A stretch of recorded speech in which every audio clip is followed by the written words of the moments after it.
Cognitive therapy is based on the theory that much of how we feel is determined by what we think. Disorders such as depression are believed to be the result of faulty thoughts and beliefs. By correcting these inaccurate beliefs, a person's perceptions of events and emotional state improve. Research on depression has shown that people with depression often have inaccurate beliefs about themselves, their situation and the world. Common cognitive errors and real-life examples are personalization, relating negative events to oneself when there is no basis. For example, when walking down the hallway at work, John says hello to the company's CEO.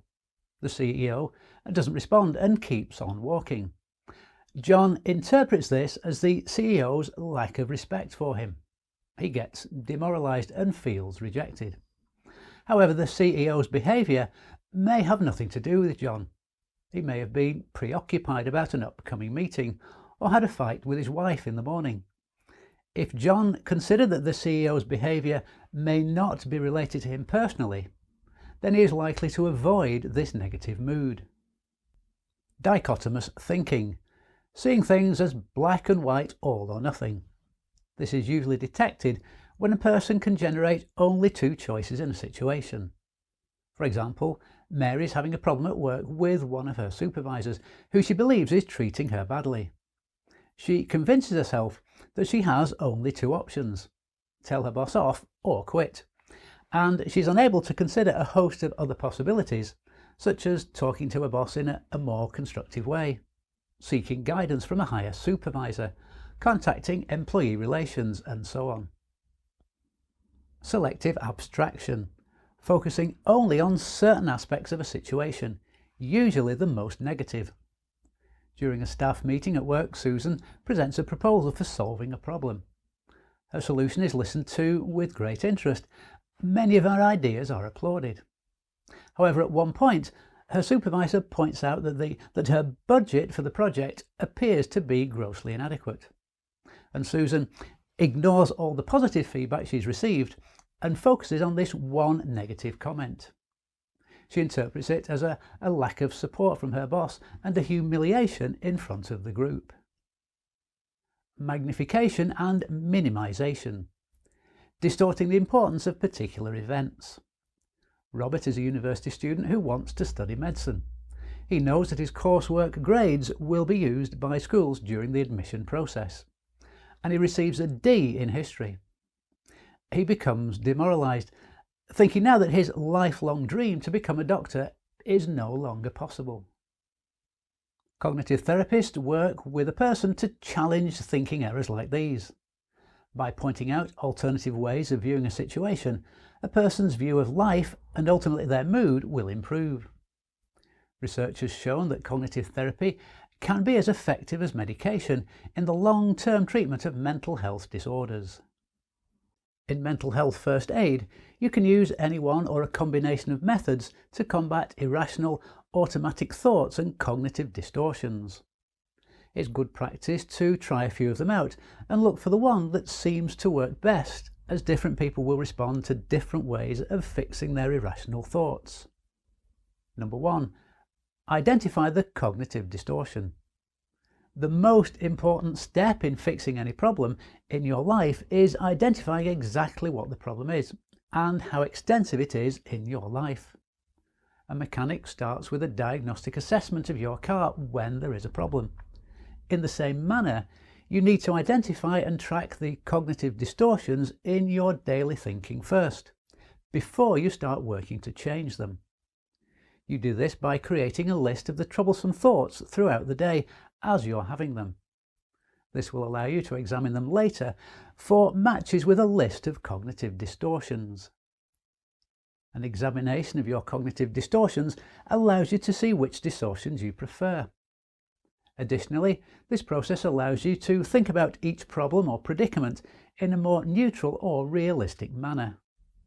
David Burns calls this exercise keeping a daily mood log, but nowadays you can use an app or anything that's convenient to record your cognitive distortions. Much like a judge overseeing a trial, The next step is to remove yourself from the emotionality of the upsetting event or episode of irrational thinking in order to examine the evidence more objectively. A thorough examination of the experience allows you to identify the basis for your distorted thoughts. If you are overly self-critical, you should identify a number of experiences and situations where you had success. One effective method for examining the evidence is to look at individual thoughts connected to the event and objectively decide whether those statements reflect an opinion or a stone-cold fact. For example, statements such as "I'm selfish" or "there's something wrong with me" are opinions. "My co-worker spoke to me in an angry voice" or "I forgot to take the bins out" are facts. And segregating facts from opinions can help you determine which are likely to be a component of the cognitive distortion, the opinions, and therefore need your focus and efforts to undo. An alternative to self-talk that is harsh and demeaning is to talk to ourselves in the same compassionate and caring way that we would talk with a friend in a similar situation. We are frequently much harder on ourselves than the people we care about in our lives, whether that be a friend or a family member. We would never think of speaking to a close friend in a way we speak to ourselves in our own mind. So instead of treating yourself with a different standard than you hold up to everybody else, why not use one single standard for everybody, including yourself? Isn't that more fair than using a double standard? Give yourself the same encouragement that you would give to a trusted friend.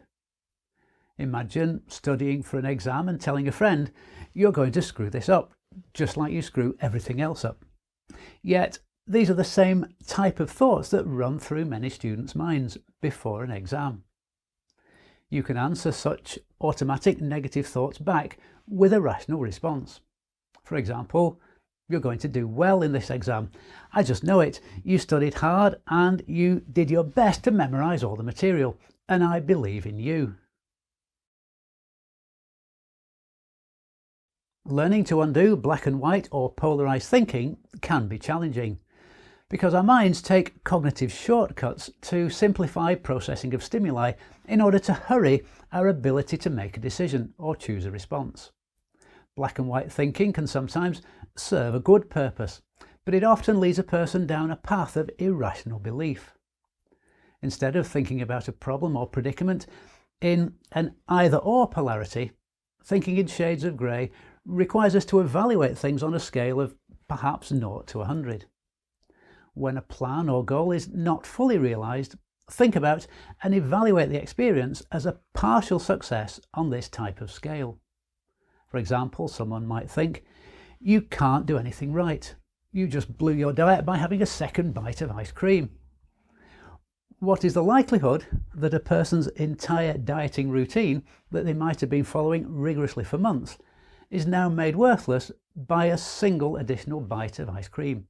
Very unlikely indeed.